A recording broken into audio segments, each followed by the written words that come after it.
Guys, kamusta na pala yung project natin sa Philippine History? Ay, oo nga no. Ano ba talagang kulturang Tagalog na yun? Para sa akin, bayanihan ang gawin nating center ng discussion natin para sa kulturang Tagalog. No. Ha? Ano yun? About sa Philippine History? So, about sa bayanihan? Oh, Hindi ko masyado gets yun eh. Uy, ito sinerch ko siya sa Rizal. Grabe solid yung sakripisyo niya. Tunay na bayani. Oo nga no. Tsaka yung mga nagtahi ng flag at nagbuwis ng buwan. yung pagtutulungan din like ito yung bayanihan, nagbubuhat sila ng bahay. Parang malalim pala. Gusto ko pa itong tuklasin. Ano, tara, hindi natin makukuha ang kahulugan ng bayanihan sa Google lang.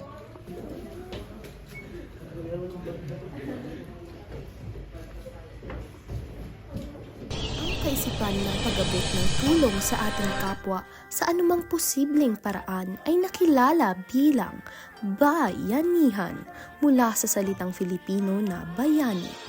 At ang mga halimbawa ng diwang bayanihan ay makikita sa buong kasaysayan ng Pilipinas mula sa mga nakalulungkot na digmaan, natural na kalamidad, at iba pang pagsubok na kinakaharap ng bansa. Ang diwang bayanihan ang inaasahan ng mga Pilipino upang magpatuloy sa buhay.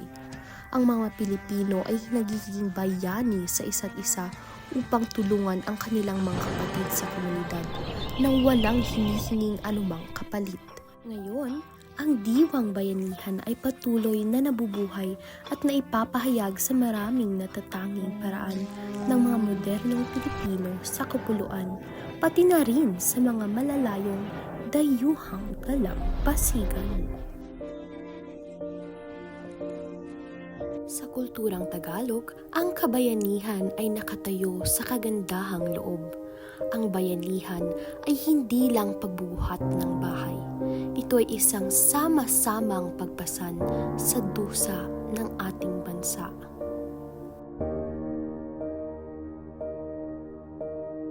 Dito, ating alalahanin ng ating mga bayaning dugong Tagalog.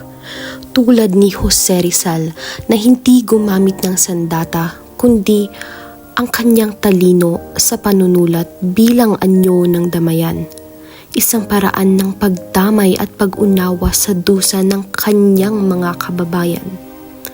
Sa kabilang dako, ang 84 na taong gulang na si Melchora Aquino o Tandang Sora ay naging ina ng katipunan sa pamamagitan ng pagpapakain at pag-aaruga sa mga sugatang katipunero.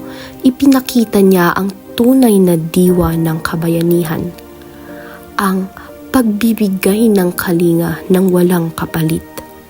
Ang kabayanihan ay tinahirin sa tahimik na pagsisikap at pangitain. Buong tiyagang tinahin ni na Doña Marcela Agoncillo at Delfina Herbosa de Natividad na pamangkin ni Rizal ang unang watawat ng Pilipinas. Ang bawat tahi ng kanilang kamay ay anyo ng bayanihan na nagbigay ng simbolo sa ating pagkakaisa. Upang mas maging buo ang pagkakaisang ito, isinulong ni Pangulong Manuel L. Quezon mula sa Baler ang wikang pambansa batay sa Tagalog.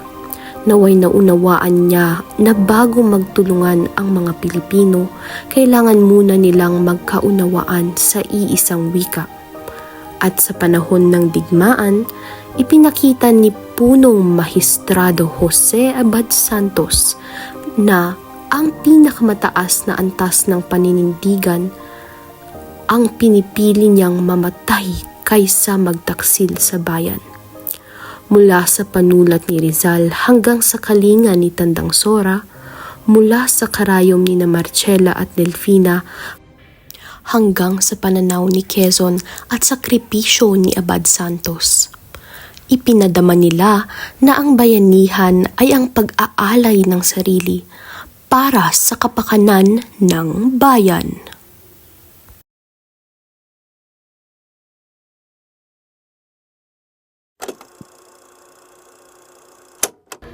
Ngayon po, ay magtutungo tayo sa ating punong guro upang magtanong ng kanyang opinyon tungkol sa kultura at tradisyon nating mga Pilipino.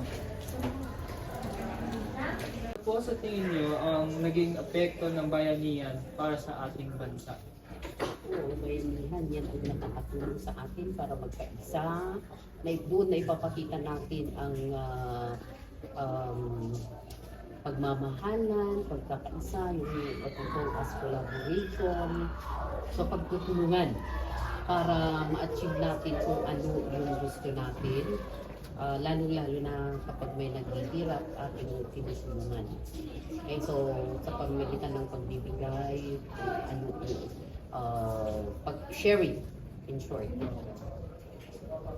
Pangalawang tanong naman po, sa inyong palagay, anong tradisyon sa inyong kultura ang nagpapakita ng pagpapakakilanlan nating mga Pilipino?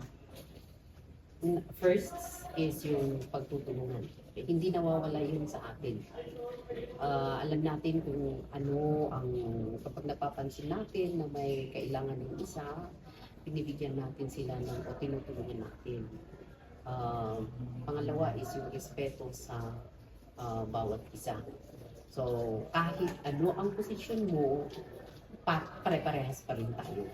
So, ang posisyon ay hindi isang dahilan para ikaw ay kaya'y kayamanan. Hindi yun ang dahilan para sabihin mong ikaw ay mas mataas kaysa sa iba. So, we are all treated equally. So, we should not be proud of the position we are in or yung kung tayo man ay mayaman, hindi yun ang sukatan. Okay? So, dapat lahat ng tao, mahirap man o mayaman, irespeto natin. Thank you po, ma'am. Tanong pa po sa inyo, sa anong mga sitwasyon natin karaniwang na ipapakita ang kulturang bayanihan? Sa nakikita ko ngayon, mostly na nakikita natin ang bayanihan pag may mga kalamidad, kagaya example sa nangyari dun sa may Kisagsurong na mayroong landslide. Marami ang mga tumulong doon na mga BFP, mga pulis, pati yung rescue na dog, mga volunteers and mga ng gobyerno. Nagtulong-tulong sila para agarang masolusyonan o mahanap yung mga taong nawawala. At doon yung nakikita ang bayanihan pag may mga mostly yun. Maraming salamat po sa inyo. Okay. Kuya, maaari pa kitang tanongin? Sige po. Sa iyong palagay, ano sa tingin mo ang ibig sabihin ng bayanihan bilang isang grupo ng IP? Base po sa aking karanasan o leader ng IP Socio-Cultural Dance Troupe, kahulugan po ng bayanihan para sa akin o para sa amin ay kung saan kami nagtutulungan at nakikikooperate. So, magandang halimbawa po nito is tuwing may mga programa kaming pinaghahandaan katulad ng Gongfest or Panagbenga, sinisigurado namin lahat ay nakikooperate at nagtutulungan. Mas lalo na po sa paggawa ng mga props at tuwing practices. Yun lang po. Maraming salamat sa inyong kooperasyon. Sa gitna ng pamana ng kulturang Tagalog na napakalawak, mayroong isang diwang nagbibigay buhay sa ating pag-unlad. Ang bayanihan, ang naging tulay upang ang ating lipunan ay patuloy na bumangon at matuto. Ito ang nagtulak sa ating mga pambansang bayani na magsakripisyo at ito rin ang nagbibigay lakas sa ating henerasyon upang harapin ang mga makabagong hamon ng bansa. Sa pamamagitan ng sama-samang pagkilos, ang ating kultura ay hindi na lamang alaala ng nakaraan, kundi hagdan patungo sa mas matatag na kinabukasan.